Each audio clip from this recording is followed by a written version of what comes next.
Well, hello everyone. This is Joseph Williams coming to you for our quarterly webcast. Normally, you'd see Scott and I talk about some of the latest updates with the ministry, what your partnership has made possible. But this time, well, we have something else special to share with you. Recently, we had our Packathon retreat, something we do every other year to invite some of our host locations, some of the point people at these host locations to come together and just further equip and encourage them as they host their events this year. And at this retreat, we also had Vitaly and Natalie Smolin, our partners from Ukraine. So you're going to get to hear from them directly, as well as Amy, our assistant project manager, and Melinda, our director of overseas ministries. Unfortunately, her segment didn't record for whatever reason, so she's re-recorded. So you won't see her, but you'll hear her walk you through all the various countries where we work and meet some of the partners. And I think you're really going to enjoy hearing about all this. And so I hope you enjoy these segments from our Packathon retreat. And then I'll come back at the end just to share a couple of final words with you. So enjoy.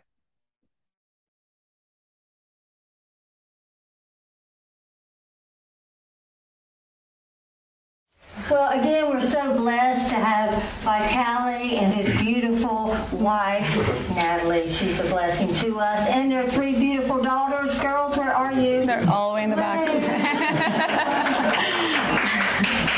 But we are so blessed. And when Joseph first mentioned, I have a cough drop, so please excuse me. So when Joseph first mentioned about the Packathon retreat, the first thing he said is that Vitaly's got to come. Because Vitaly is something, and his wife and family, something special to Feed the Hunger, special to us. They spoke to us. So we just want Vitaly and Natalie to just share a few minutes before we get started with the whole Feed the Hunger slideshow we're going to watch. But I hope you listen carefully. Tomorrow morning, we're going to have a Q&A with Vitaly for a few minutes at the first session. So if you have any questions, please feel free to write those down tonight. Be prepared to speak those tomorrow. And be sure and check out his items at the very back. Get his card so that you can be in touch with him and contact him. They're an amazing couple, and God has just greatly blessed us all with them. Thank you. Please share with us. Thank you. Thank you so much. We're truly honored and super blessed to be able to be here, and because of beautiful people like you guys and special invitation, and we feel so special to be here. Just want to share a little bit how amazing our God is, and how He connects and how He does things which is not even possible to humankind. But if we trust Him, if we believe in Him, if we actually believe in His Word, not just because sometimes I could say this for myself. I preach it, I teach it, I talk about it, but when it comes to live it out, it's a completely different story. And we're all here because we all live it out. And Feed the Hunger has been a blessing. It hasn't been a full year, but it's going to be a year in the next month or so.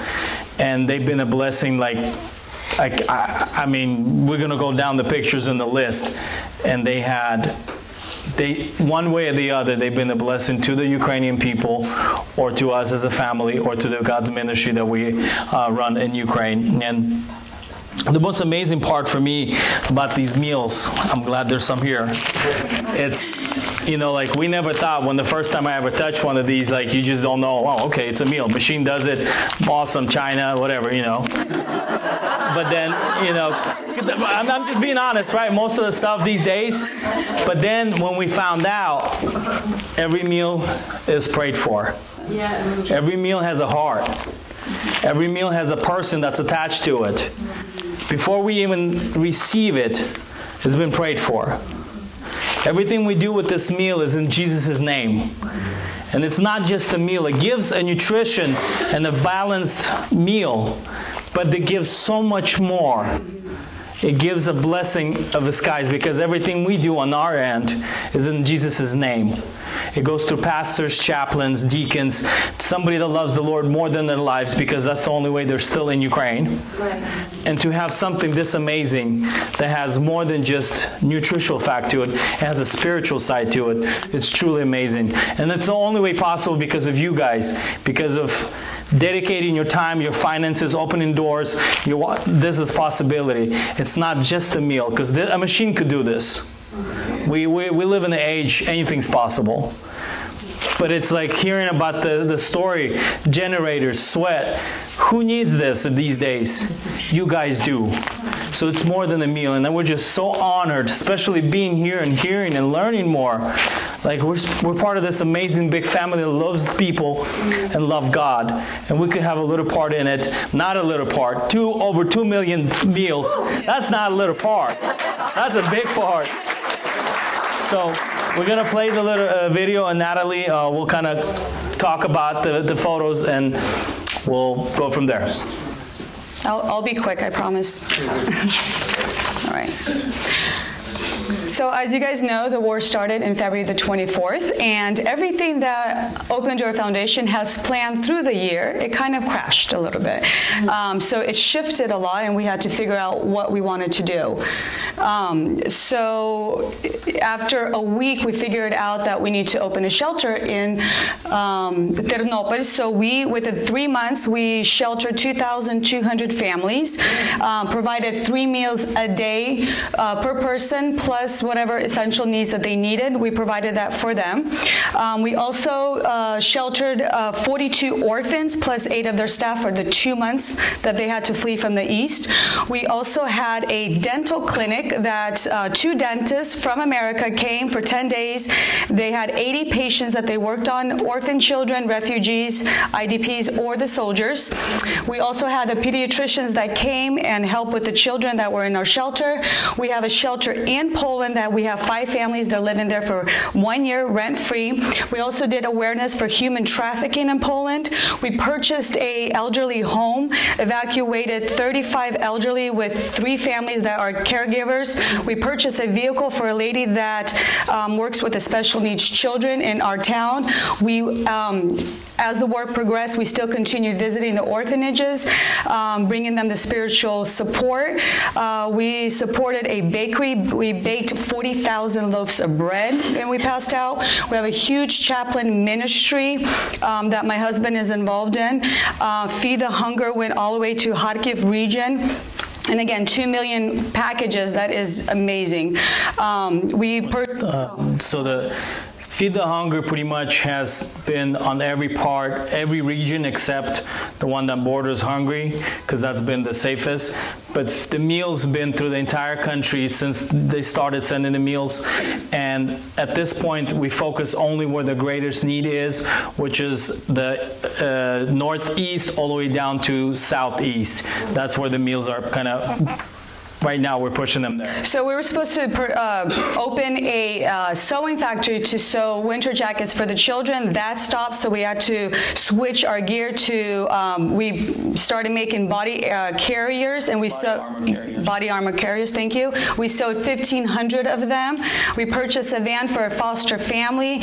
We have a shelter in Lanimsi, another local church that we partner with. They have 12 families that live in that shelter. In our town, we work with 28 churches that we supply Feed the Hunger as well for the first 4 months. Our foundation, we distribute to 100 families weekly. We work with 4 hospitals. Whatever they need, we try to help them and supply them. We also have supported 4 camps that happened in our region, and 10 camps that had 1,250 children for the 6 weeks. 85% of the children accepted Christ, and Feed the Hunger was part of that, and the packages were supplied to feed the children while they were in our camps for the 6 weeks. The sewing factory, the Feed the Hunger was also involved in. You guys purchased 120 jackets for the children. We actually gave out 800 jackets to the children, orphan, underprivileged, or IDP children. 3 kilometers away from the Russian border, we opened a laundromat. for the soldiers and civilians to come and wash their clothing. We purchased 11 armored vehicles, 9 of them Feed the Hunger purchased. We provided 80 new beds, mattresses for 80 children from the East, came to an orphanage. They called us and they said, we need help because we're not able to get them because we don't have the means to house them, to provide the beds for them, so we helped that out. We purchased a home for 4 foster families that have 27 children in total that we helped them out. Continue on. We are serving the blind community in our city, which we do bi-weekly 130 food packages for the blind, and Feed the Hunger is involved in that as well. We have a shelter in Odessa, which is a container. That's the jackets that we pass out, and that's the Christmas program that we had.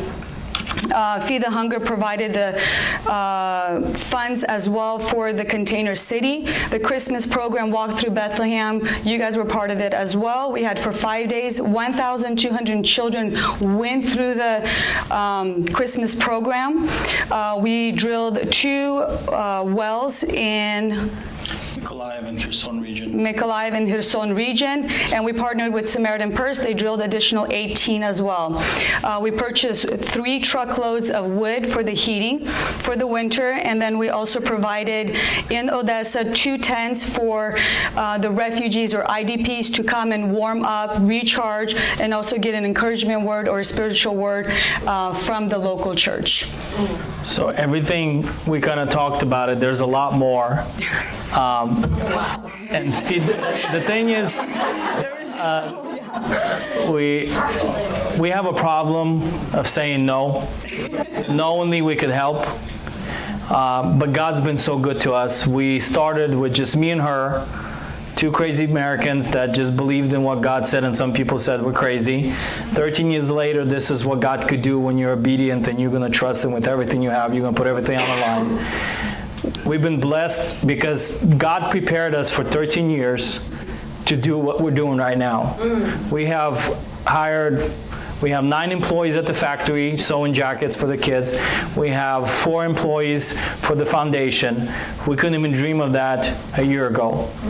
And because of people like you guys, because of people that love the Lord, and us being open, and instead of running away, we actually ran back to the country. And we said, Lord, whatever you want us to be, like Ruslan, you've seen him on the picture. This is the container city we're building. He said, Lord, I'm a horrible human being, but I have hands and feet. Use it for your glory. And that was on November 24th. And we have done so much because God has given us an opportunity to shine and be the connection. I was meeting people and meeting high-end government officials, military officials, Secret Service officials, special forces, all through the 8 years since the war started in 2014. And I was questioning, like, why? Like, I'm a pastor, missionary, I don't need to know any of this.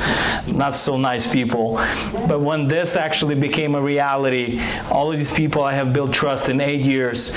We connected, and we've been able to do so many things, border crossings, permissions, connections that it wouldn't be possible without all of those God's connections. So we will be here tomorrow for questions and answers if you guys like, and I'll answer more questions. God bless you. We thank you so much, and we're honored, and again, very honored to be here and to be able to serve together.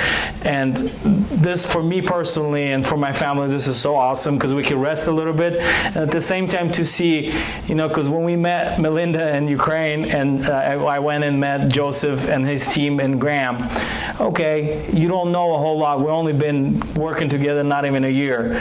But to be able to hear about these packathons and how amazing, and it's about a heart. I always say it doesn't matter about the amount, it's the heart that's big out the amount, because God could do anything with that. And this is what you have, and this is what we're part of, and we're just super blessed and honored to be part of that. And I can't even wait what's going to happen. This is just the beginning. What I wanted to say, Feed the Hunger, in one way or another, is part of everything we do in Ukraine. With food or financially, they've been a huge blessing to the Ukrainian people and to us. Thank you. God bless you all.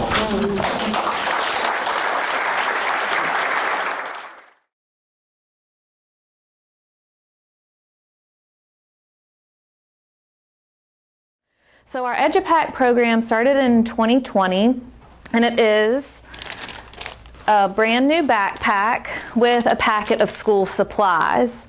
So as y'all know, we are passionate about feeding the spiritual and the physical hunger. And so now we wanted to just add this additional resource for all the children in our different programs to help equip them when they're in school. So a lot of the children receive the meals while they're at school or at orphan homes. And so we wanted to give them a better chance at their educational career. So a lot of times at Packathons, you'll hear us say that we want to give these children the opportunity to change their world because they're living in desperate circumstances. So we wanted to give them different tools to set them up for success. So a lot of times these kids will arrive to school hungry and without supplies. So thanks to y'all, our partners are able to feed them. And then we wanted to come in and meet the need of the supplies that they need while they're at school.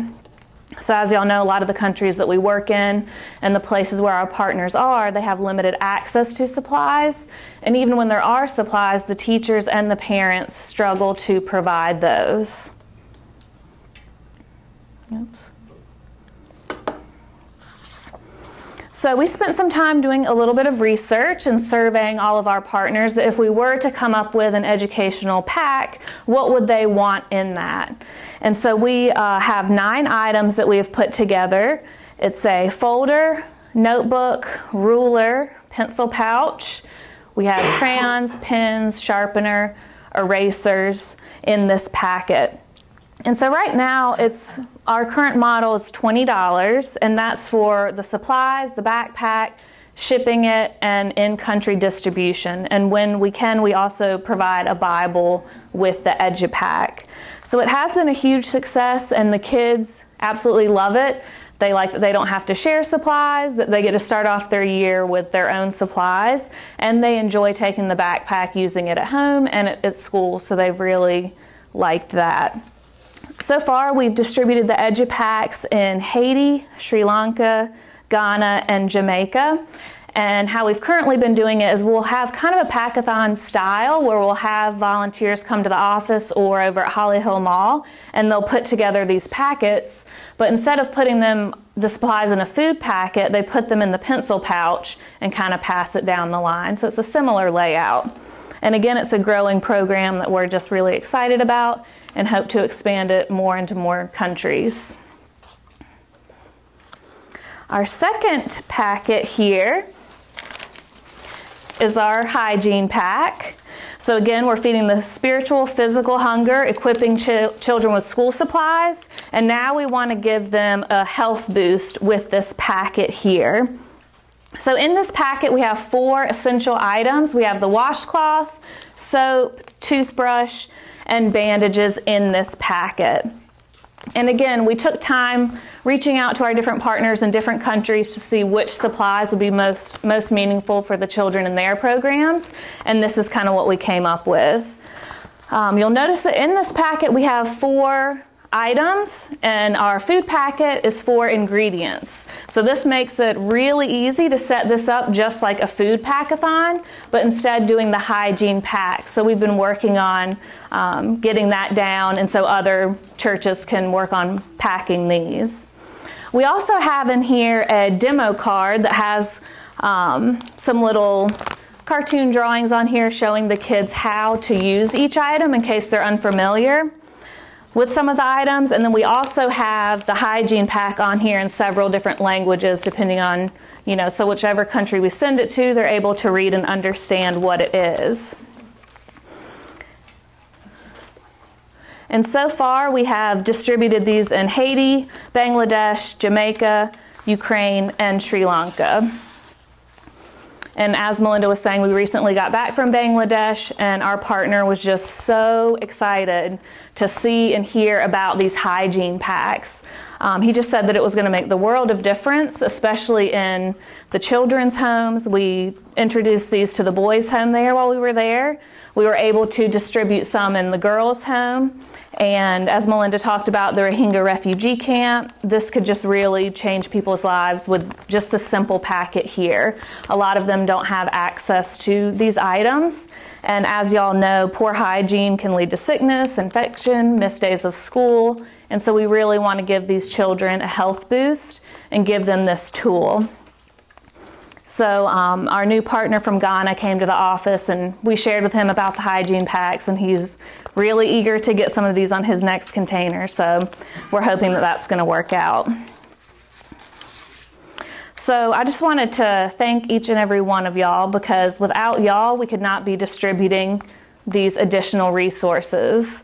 The meals that y'all are packing are a tool that allow our partners to go in, share Christ, build relationships, and then we can provide these additional resources. So what y'all are doing is allowing us to further the ministry. And like we've said, it is more than a meal, as y'all have seen. And so, as Regina has said, I encourage y'all to pack just one more meal so we can reach many more children. Thanks.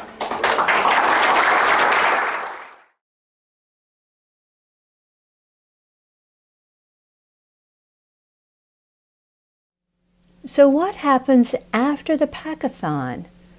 What happens to the food that you've just packed, your group just packed? Where does it go?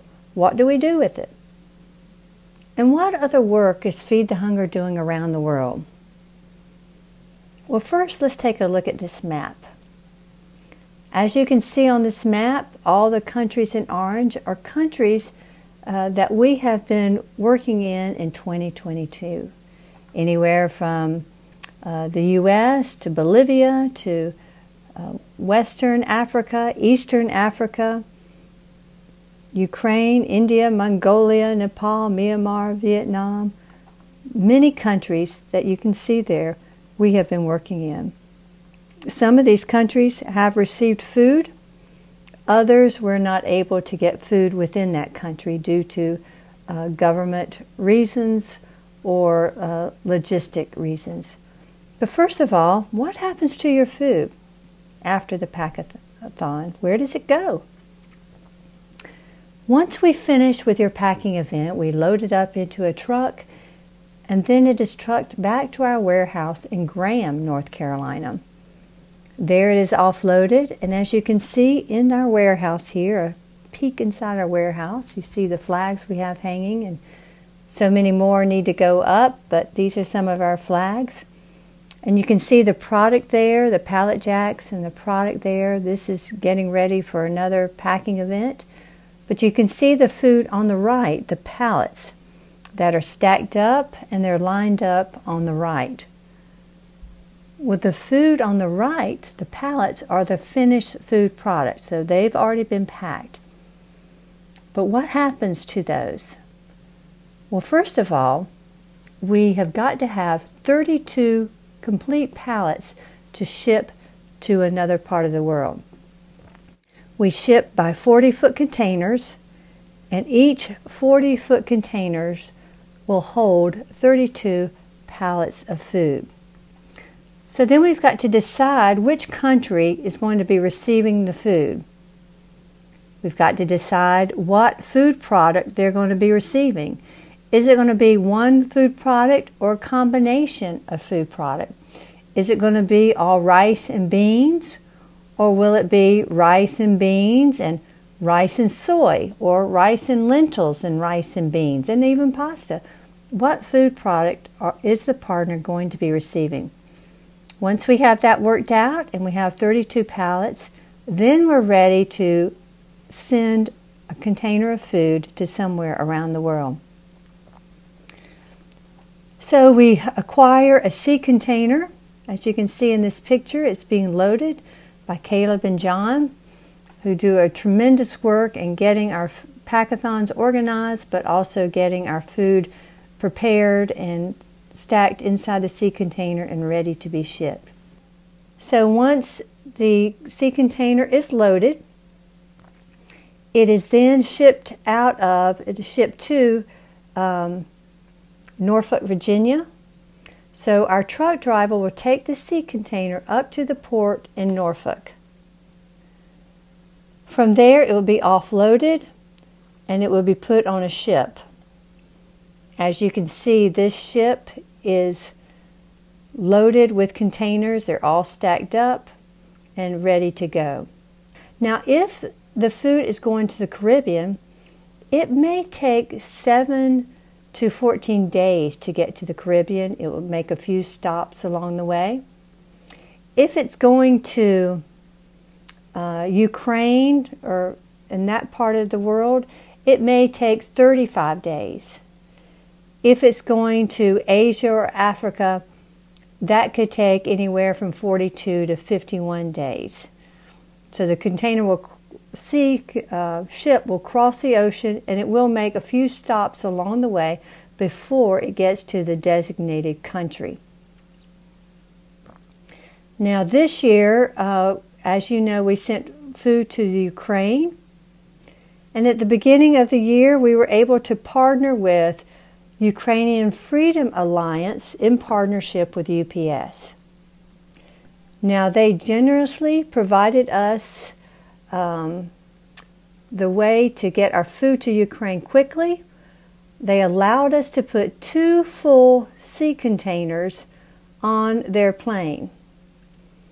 And so if you look at the front of that plane, that's a massive plane, and those 2 sea containers barely took the front of that plane. So it was food filled with lots of aid and relief. But we were able to fly 2 full sea containers on the plane. And this plane took 1 day. So it took off and landed in the same day in Poland. So that was just wonderful to be able to get our food sent in 1 full day. What a blessing that was. But when the food arrives by sea or plane, however it arrives within that country, it has to go through customs inspection. This can take anywhere from 5 to 10 days to go through customs, depending on the country and depending on what they require. Once it clears through customs, it is then offloaded onto the back of a truck, and it is taken to the various warehouses throughout that country. The food was loaded with a pallet jack and forklift, but unfortunately, in the countries where the food is going, they don't have a pallet jack or forklift, and so the truck has to be offloaded by hand. So as you can see in the first picture and the second, they take the boxes off of the pallets, remove boxes one by one, and then placed into a warehouse location where the food is then dispersed to the various locations, whether it be a school or an orphan home. So these men work really hard in hot conditions to get the food offloaded and into the warehouse. From there, it is dispersed to different locations in the country. Here it's on a motorcycle. On rough terrain, they can take a few boxes with them. Sometimes they can go on the back of a donkey. Here it is on the back of a truck where food is taken and will be trucked to a location in another part of the country, in another warehouse location, and then it's dispersed there to the programs in that particular area. In Bangladesh, there is even a boat that takes food over to a small island for a school and an orphan home. The first country receiving food is Bangladesh. We have 49 schools, 4 orphan homes, and the world's largest refugee camp.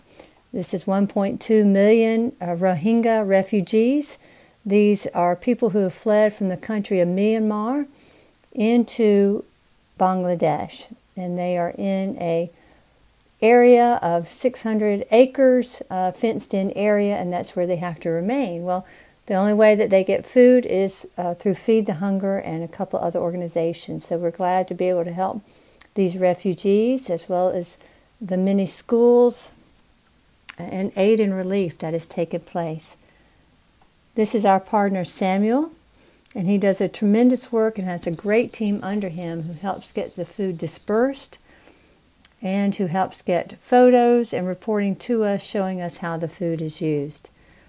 Now this is a family, a Rohingya refugee family in the refugee camp.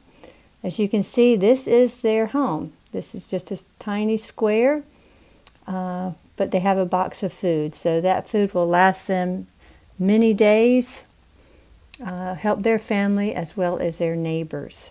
So It's just a tremendous blessing to be able to provide them with food. They can't go out and work. They can't leave the refugee camp to buy food or to do any type of work to make a living. And so Feed the Hunger is able to go in with one of 3 organizations that provide these people with food. Another country is Sri Lanka. Sri Lanka has 8 schools, 2 orphan homes, and aid and relief. Now, this country has been in a political turmoil this last year. After COVID, many people lost their jobs, of course, lost their businesses like many places in the world, but also politically it had great difficulty. And so many people needed aid and relief assistance. They needed the food packets. And as you can see, our partner here on the left, Ranjan, he was able to minister and share so many food packets throughout this island, as well as you can see that school there on the right, them preparing the food. But Sri Lanka has had difficulties. Schools have been closed. They've tried to reopen them, but due to political things, they've remained closed. But through the packing events, food has gone out to those families who are in great need. Another country is Haiti. We've been working in Haiti for many years. 13 schools, several orphan homes, and aid and relief. Just thousands of children in Haiti receive our food packets. But as you know, after COVID, the country just went in political turmoil. The gangs have taken over the country. There is no way people can work. There's no way that they can purchase food. There's very little food to be found in Haiti. Unfortunately, we have 2 containers of food that is currently sitting in the Port-au-Prince customs area. The gangs have taken over customs. They've kidnapped the customs official and they've ransacked customs in the Port-au-Prince area. And it's just total chaos. It's very dangerous for our partners to be out. Food is very scarce there. This is our partner, Pastor Maxo. We've been partners with him for many years, and he's done a wonderful job. But unfortunately, things are very difficult for him as well. And so we need to keep praying for Haiti. And these are school children who have been receiving the food, but school has been out. They haven't been able to have school due to the gang and the violence. So these children have been going without food, Feed the Hunger food. So we just are very concerned about these children. And we will continue to send to Haiti. But we must get these 2 containers out first. Once these containers are clear, then we'll continue to send in more food to help those that are in need. Another country is Jamaica. Joseph was there just recently in Jamaica. This is our partner with Joseph. We have 10 schools there. Our partner works with pre-K schools. So these are the littlest of children who need the special nutrients of Feed the Hunger food. COVID did cause a lot of difficulty within the country, but the children are now back up in school and they're back getting the nutrition that they need. So we're very thankful for that. Ghana is a new country. This is our partner, Chris. We sent him a container several months back. So he is working hard to get this food out in the country of Ghana in numerous schools and programs. And as you can see in this picture, the child on the left is a school child. He is just eating his Feed the Hunger meal. He loves it. But the children on the right are eating out of this big pot. And so it was discovered when Chris started distributing the food at the various schools that at this school, the children ate their food and the leftover food was put into a pot. And the children on the right live on the streets, and they would come in, sneak in, and get the leftover crumbs that were left in the pot. And so the teachers and Chris said, we can't have this. So now they've started preparing the street children food as well, so that the school children and the street children will get a nutritious meal. So this is a wonderful blessing to be able to help Ghana with the food packets. Ukraine, we have sent over 2 million meals to Ukraine for aid and relief. We've just been very blessed to have a great partnership through Vitali and the work that he and his wife are doing and their team. And so these meals have gone out to the front lines. They've gone out to soldiers, to the front lines. They've gone out to people who are living in their homes that have been bombed, who don't have electricity, but they're able to still prepare these meals over an open fire. And so this food has gone to help them and so many thousands and thousands of people in the Ukraine. Kenya, we have had a great partnership there. We have sent food there for many years, but unfortunately that came to a stop a few years ago due to government reasons. So we hope to have this back up again. But these are our partners there in Kenya. But in the meantime, even though we can't get our Feed the Hunger food there, we are buying the school children food. We don't want them to go without food. They are in the slum area, Kalangari and Kibera slums, and they need the food. So we are still able to purchase them some food. Liberia is a partnership we've had there for many years, and this is a school.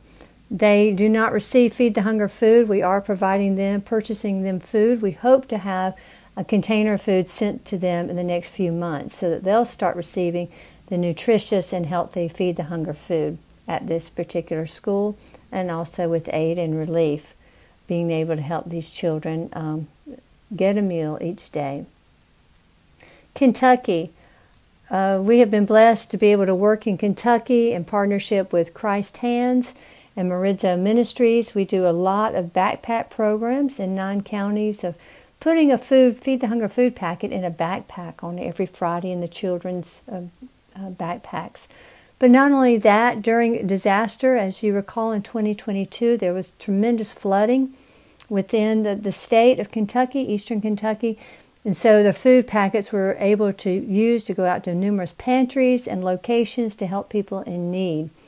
We just recently sent a couple other pallets up there just a few weeks ago, again to help those who are still recovering from the flooding that has taken place in Kentucky. And there are other food pantries that we help support as well. Vietnam, we work with a partner there, 2 orphan homes and lots of aid and relief. We are not able to send food into Vietnam. Vietnam is closed to our food. As you know, it's also closed to the gospel. And so our partner, we help our partner there financially to be able to purchase food for those who are in need, to care for the orphan homes, and to do so much other work there in helping those who are in need in Vietnam. But it's so much more than a meal. As you can see, it's also Bibles. In 2022, we were able to help our partners disperse over 27,000 Bibles in these countries, which is amazing that we were able to do this many Bibles. And as you know, at your packing events, if you recall, many times at your events around at the back door, we may have a bucket there for Bibles. We still like to put those at packing events because they add up. That money adds up, that we're able to send out funds to help all these countries purchase Bibles. Now, we don't only send Bibles to one country, that's Jamaica. They aren't able to get the children's Bible in Jamaica. But all these other countries are able to find Bibles in their own language. And some of our partners also print them in their own language so that they can get them out. Now, the picture on the left is Pakistan. The picture on the right is a new partner in Uganda, where they're able to get the Bibles out. We do hope to be able to do a lot more this year. This is a picture on the left is a man in Nepal who received his very first Bible. The one on the right is an audio Bible, and this is a solar Bible that many of our partners are also requesting. This woman is holding hers. It's very small, kind of like a cell phone, but it has the entire Bible. And our partners can also put their preaching on the Bible, on the audio Bible. So that's another important element that they can use that for. And so this small audio Bible can fill up a room of about 15 to 20 people. They can listen to the Bible and listen to sermons on that. So that's a really great tool that they can have. But other projects that we've done. Here's a picture of an orphan home in Nepal of children who've received a computer to be able to help with their schoolwork, which we've been able to provide many computers this year to orphan homes, to partners who are able to get hold of the internet and be able to do so much training and work through the computers. But we also held camps. Ukraine, we did 2 large camps, as well as a Ghana Bible. We did a camp in Israel as well, which blessed just hundreds and hundreds of children. As you can see, that top picture of Ukraine children, they are also eating Feed the Hunger food. So that was a big plus, to be able to help them in their summer camp. Children who have been greatly affected by the war, children who had to flee the war, were able to go to a nice, safe camp where they could hear the gospel, and many came to know and give their lives to Christ, which is so important.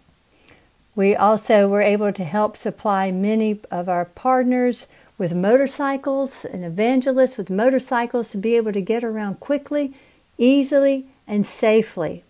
Motorcycles are so important in many of these countries. The roads aren't good. There may not even be a road, but with a motorcycle, they're able to maneuver and get around. Wells, as you can see the well at the bottom. So much of water around the world is not safe to drink, but if we're able to get a well, dig it deep enough, then the water will be nice and clear for them to drink and keep them healthy. Our wells are usually built next to churches, so that people who come to draw water from the well will also have someone there to minister and pray for them. We also help partner with traveling and holding seminars, whether it be by Zoom on the computer or traveling to a different country. Here's a picture of our partner in Myanmar as he went to train many pastors in orality, which is preaching the word through storytelling. And so this is a picture of him in Mongolia, where he'll be training. But we did a lot of traveling, helping our partners travel and train in various countries. We also help widows in Nepal and in Vietnam. Particularly in Nepal, if you become a widow, you are kicked out of your home, you are beaten, and you are stripped of your clothing. So you're left to walk the streets and beg for food. And so we're able to support a widow's home there that brings these ladies into a safe Christian environment where they can spend the rest of their days and know that they're clothed, well fed, and that they're surrounded by people who love them. And that's the same in Vietnam as well. Self-support project. A lot of our pastors and evangelists don't have any way to support themselves. They may preach, have a church, travel around, do training or leadership, but they don't have a means to support themselves. And so as you can see in the top picture, this gentleman has a little grocery store, and the one on the bottom has a piggery. He's able to raise pigs and sell the pigs to help not only his family but also the community.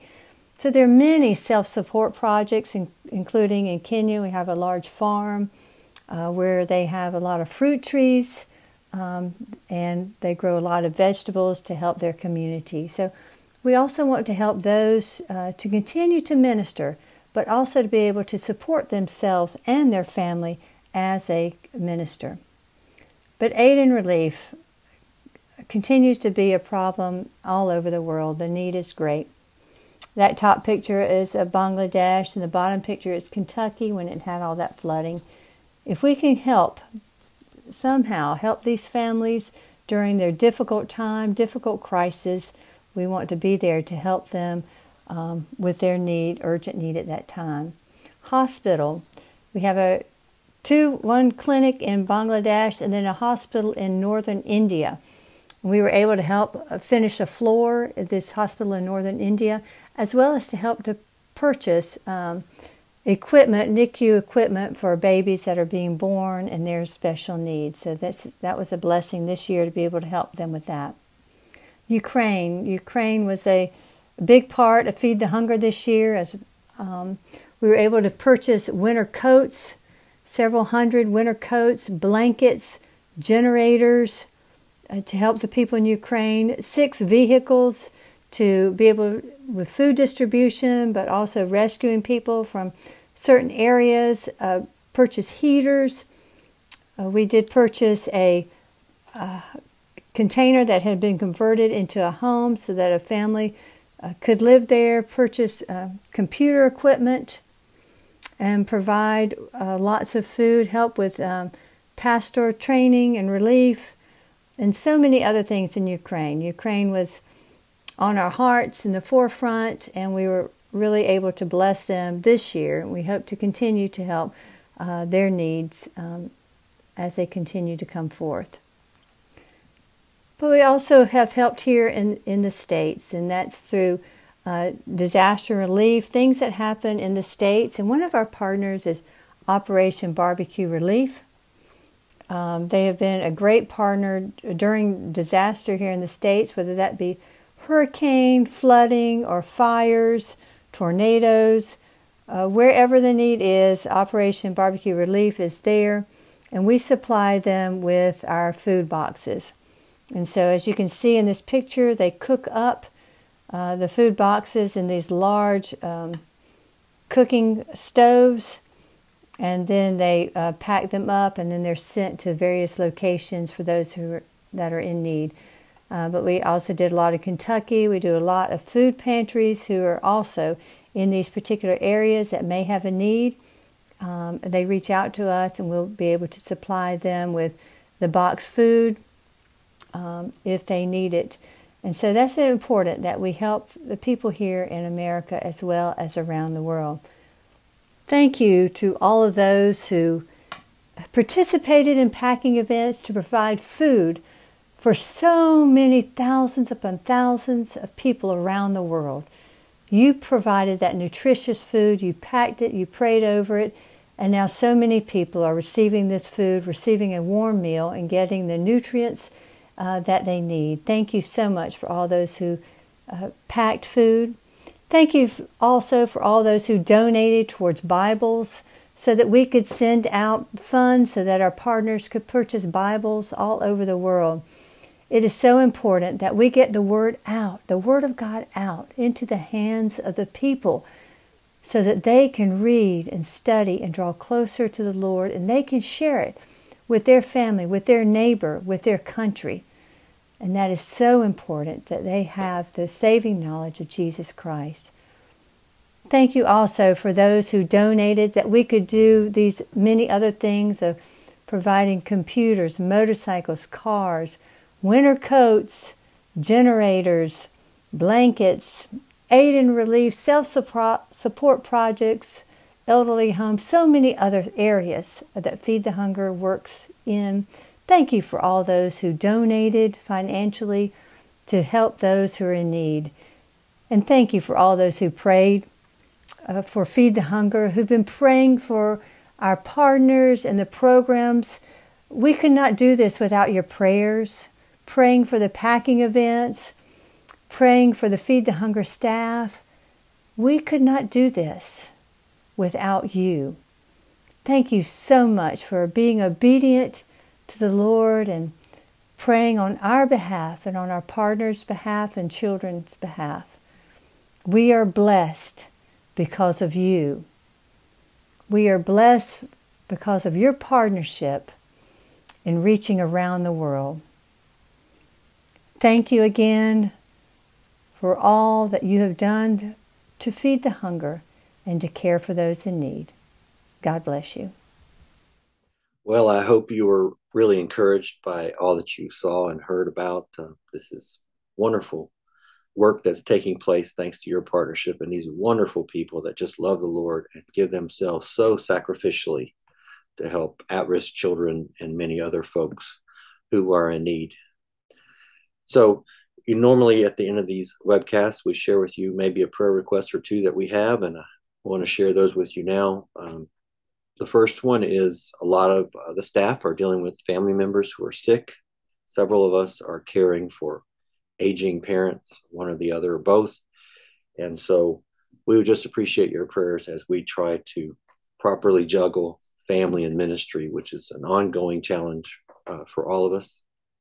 And then secondly, and more urgently, please pray for Pastor Maxo in Haiti. He's the one that oversees distribution to these thousands of kids in Haiti that aren't getting food right now because gangs currently rule the entire country. There are no politicians left. They've all fled. And so it's been hard to get our food out, not just get it out, but distributed to these kids that are really, really hungry and in dire straits. Now the gangs are pursuing Maxo aggressively. This is a very serious issue. Both he and his wife and his youngest daughter are still there, and they are currently separated and in hiding, trying to avoid kidnapping for the sake of being held for ransom. And then who knows what would happen. So we just ask you to pray with us that God would have mercy on Pastor Maxo and his wife and daughter, and perhaps we can get them out of the country for a period of time until perhaps the country could be stabilized one way or another. But it's just a stark reminder to me of how so many people serving the Lord around the world have to pay such a heavier price than we do. We're very blessed in America, and that's why we're so motivated, and I know you are too, to help as many people as possible. So thank you so much for your prayers, and we'll see you next time. God bless you.